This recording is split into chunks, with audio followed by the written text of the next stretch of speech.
I preached a message this past September, you may remember. It's possible you may remember what I preached back in September? No. I can't imagine why.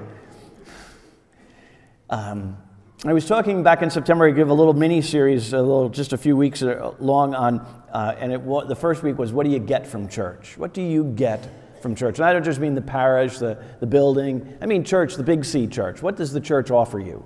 What can you get from church? It's important to know that. And one of the things that I spoke about when it comes to what do you get from church is clear expectations.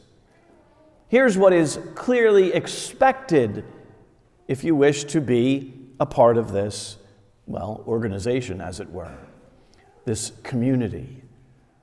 What's expected? And I spoke about that, and I told you that those expectations are not something that I've written, not something that any one of us here has written, not something that any one person, as it were, has written, but it's something that everyone who is Catholic, the whole church, agrees to, because it's something that we all believe. Maybe some of you anyhow, might remember learning about these things when you were in school, in religion classes, catechism, whatever. They were called the precepts of the church. Do you remember those things? Remember hearing about them maybe a year or two ago? Like back in September, maybe? The precepts of the church. They're simple little things, and they're expectations. They're clear expectations. Attend Mass on Sundays and holy days of obligation, and avoid servile work on those days. Those are important things to do. And that's not to burden you with another thing to do, but because attending Mass is just such an important part of who we are, because attending Mass is about expressing the worship that God calls us to. Observe days of fast and abstinence, like Ash Wednesday and Good Friday. Observe those days. They're important days. But other days to abstain from certain things and fast from certain things. That fasting and abstaining really helps us to direct our attention to God. Confess your mortal sins to a priest at least once a year. At least once a year. Mortal sins, venial sins, of course, are forgiven when you receive communion. But to go to confession at least once a year if there are mortal sins. And then to receive communion at least once a year. And then that time is during the Easter season, which of course ends next Sunday. So you have till next Sunday to receive communion if you only receive it once in a while or once a year. And as I think about that, I think of so many of you, not many, but a few of you at least, that I know do not receive communion. And I, of course, don't always know the reasons for that, but I would love to be able to help you so that you can receive First Holy Communion. I'm going to kind of put a little caveat in here and tell you a little story. At this time, I didn't tell it at this part of my homily at the last Mass. Well, you'll understand in a moment. So a little girl says to her mommy, little girl's preparing to receive First Communion, and the little girl says to Mommy, how come you don't go up and receive communion? And Mommy, she couldn't for a variety of reasons. And, I know what those reasons are, because it was at that moment that Mom realized, wow, I guess I better think about doing this. I had thought about it before, I'm going to think about it now. And she came and talked to me, and she said, Father, she told me what happened with her daughter. And the little girl told her that, and I said, let's do something about this. So she started visiting me once a week for the last 2 months.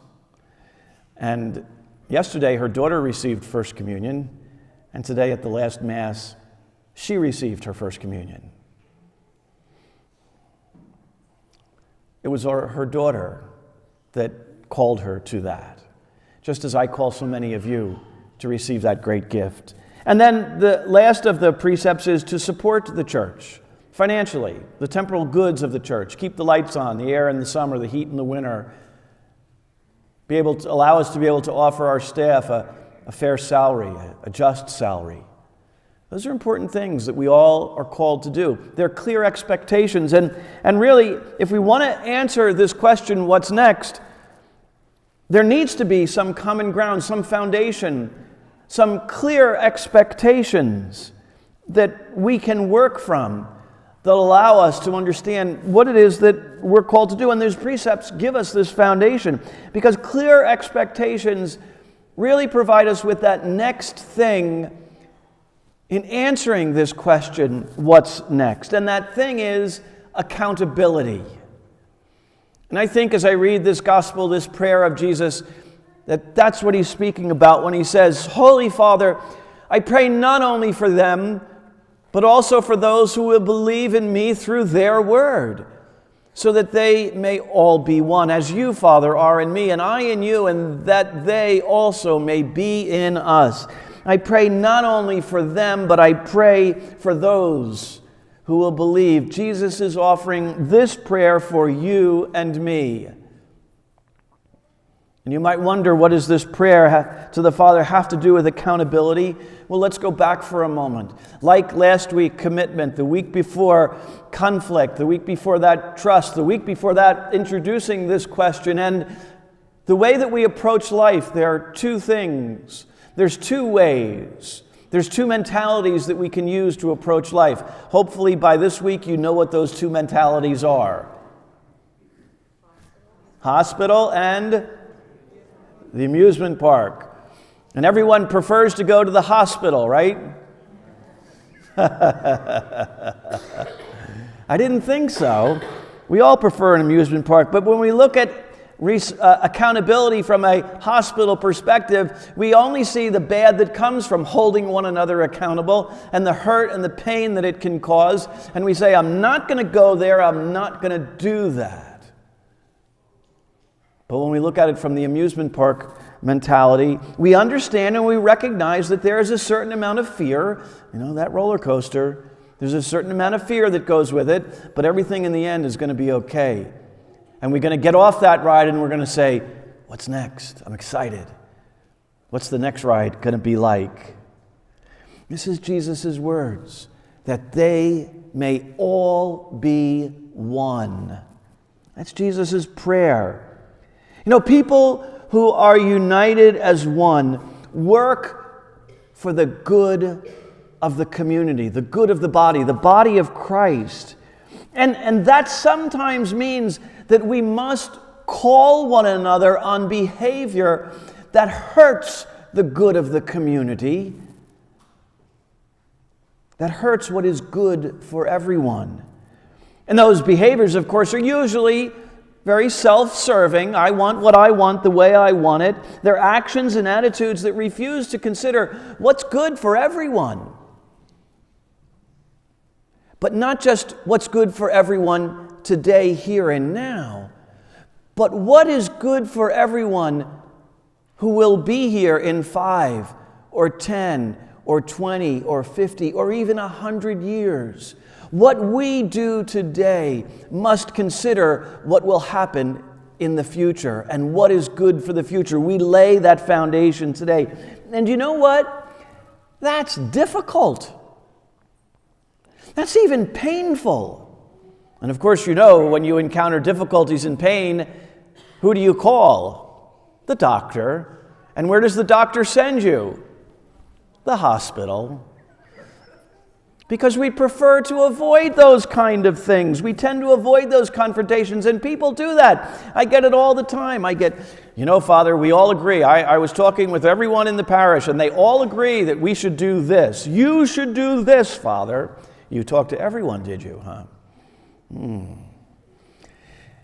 Or the other one that I get is from people who are writing anonymous, unsigned, disgruntled letters. You have disgruntled parishioners. You can't do this. You hide. We don't want to confront. We don't want to hold people accountable. Why do you think Jesus is offering this prayer? Because he knows how difficult this life is. He knows the challenges that every one of us must face in life. And he knows that we need one another to rise above those challenges.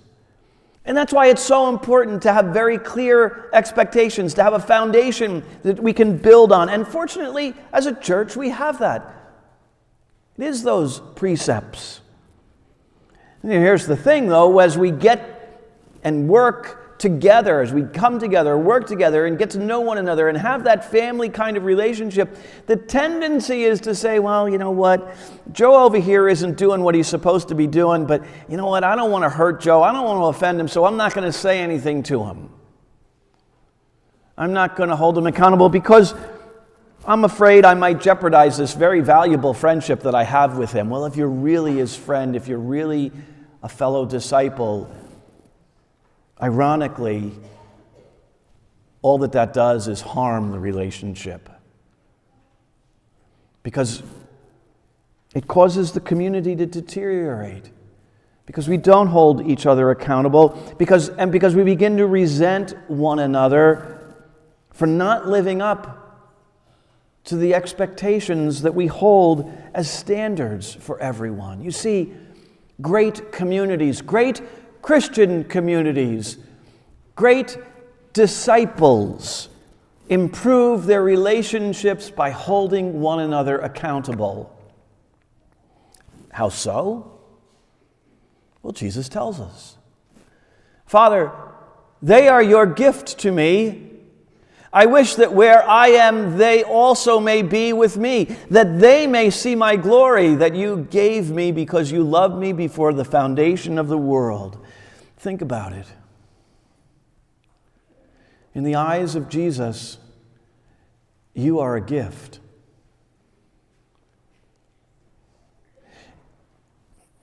You are a gift. You are a gift from God to him. You are a gift.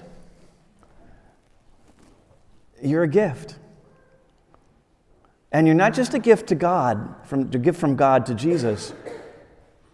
You're a gift to me. You're a gift. Every one of you is a gift. I'm walking down the aisle because I want you to see my face up close, and I want to see your faces because when you come to recognize the fact that you're a gift, that's exactly what happens. You smile because it changes you. There's an acknowledgement on every one of us, in every one of our hearts, when we recognize and we accept the reality that I am a gift. Yeah, you are. And you're a gift, not just from God to Jesus, not just from Jesus to me, but you are a gift to one another. And we're gifts to one another because of God's overwhelming love. A community that holds one another accountable identifies the giftedness that each one of us has, and then calls upon those gifts to be used for the good of the community without hesitation. A community that holds one another accountable establishes respect among each other because everyone is held to the same high standards. A community that holds one another accountable grows and grows and grows and grows exponentially because everyone does not just what's good enough. Everyone does not just my little bit. But everyone goes above and beyond to do absolutely what is the best for the good of the entire community. The most effective way to do that, the most efficient means of maintaining that kind of a standard, you know what it is? Peer pressure. I learned it when I was in high school. I learned about peer pressure in high school. And I don't mean when I was a student in high school. I learned about peer pressure when I was a teacher in high school. I did. Teachers, do you know about peer pressure? Not the kind of peer pressure that you might be thinking of, the kind of peer pressure where you're pressured to do bad things. I'm talking about turning it in reverse. You see, when I was teaching, it occurred to me I had 20, 30, sometimes even 40 kids in the class, and large classes that I was in the first school that I taught, Allentown Central Catholic. And I discovered very early on, and I didn't know what to do about it, that there were 2 or 3 or 4 kids in the classroom that, well, they wanted to be the center of attention. And those of you who are teachers know how that happens, right? Those are the ones that you want to go, you, out, right? And then there were the rest of them, the larger group of students that, for the most part, wanted to be there. For the most part, wanted to learn. For the most part, were really good kids. And when you said sit, they sat. When you said write, they wrote. When you said read, they read. When you said tell me an answer, they gave you the answer. But it happened that those 3 or 4 kids would shut that larger group down and tell them, no, you can't talk. And I began to realize, no, it's time to give the young people who are interested the ability to stand up and say, no, you sit down and shut up. That's the kind of peer pressure that we need. That's the kind of peer pressure that little girl put on Mom when she said, Mommy, how come you don't receive communion? And Mom began to realize, I've got to do this. That's the kind of peer pressure. That's the kind of peer pressure that brings people into what brings us here, hopefully week after week, that relationship of Jesus Christ that we receive in the Eucharist. To that end, I'm going to ask the ushers to come forward right now, and I'm going to ask them to pass out these cards. They're little cards. There's just one little statement on the card, and the little statement says this, if, and the if is underlined and capitalized, okay? If. That doesn't mean it will, but if, it probably will, but if it does change the Mass schedule, I want you to write which Mass you would most likely attend. Which Mass would you most likely attend? And there are the list of the Masses there. And you only need to check one, please. You only need to check one. Don't check 2 or 3 or 4 or 5. You know, maybe you typically come, and I know we've talked about this the last few weeks. There's pencils at the end of every pew, so please pass the pencils out so that people at the other end of the pew can write down. And it's not necessary to write any notes to me. I'm not going to read them. I'm just going to see what time you pick. So just pick a time. And then if you would kindly kind of pass, or just hold on to them and put them in the collection basket, pass them to the end of the pew and put them in the collection basket when they come up with the offertory. That would be great.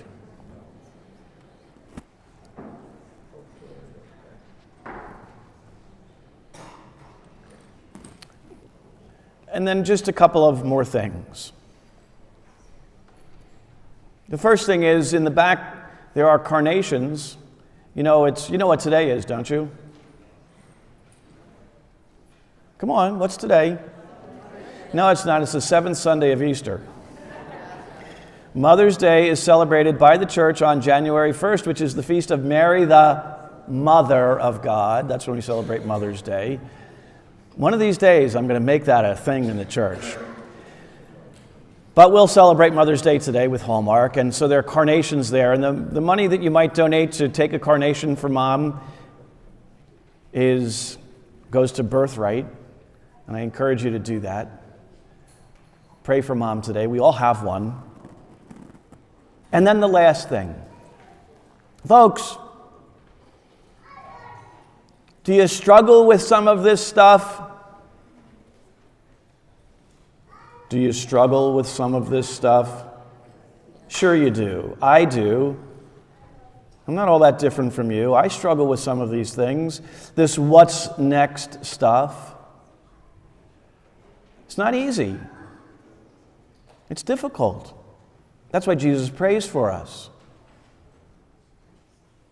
That's why I pray for you. But I have even something more that will help you to overcome that challenge in your life.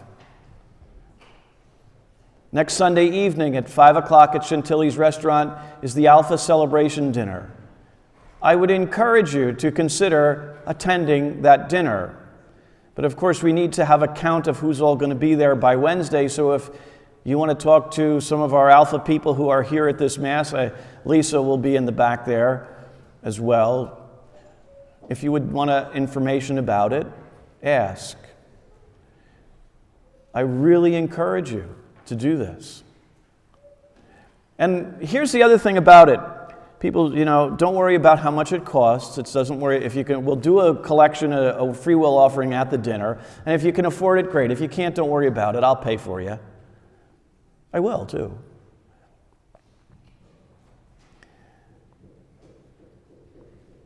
But I really would like you to be there, especially if you're struggling. Because that's the answer. Or at least you'll find the answer to those questions that you have. To the answer to the question, what's next?